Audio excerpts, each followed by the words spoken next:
पारू मालिकेत मोठा twist. Shooting दरम्यान खरंच होणार आदित्यशी लग्न. आदित्य पारूला त्याच्या पत्नीचा दर्जा देईल का? अहिल्या ही पारूला तिची सून म्हणून स्वीकारेल का?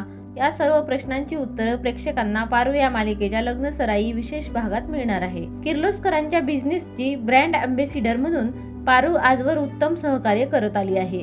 पारूसाठी हा खूप महत्त्वाचा दिवस आहे, कारण किर्लोस्कराच्या बिझनेससाठी एका भव्य जाहिरातीचं चित्रीकरण होत आहे. या चित्रीकरणासाठी मंडप सजला आहे. पारूने लग्नाचा जोडा घातला आहे. नवरदेवाच्या पोशाखात आदित्य तयार आहे. भटजींनी मंत्र सुरू केले आणि लग्नविधी सुरू झाले. आदित्यने पारूच्या गळ्यात मंगळसूत्रही घातलं आहे. पण विवाह संपन्न झाला असं बोलण्याऐवजी दिग्दर्शकांनी शॉर्टकट केला.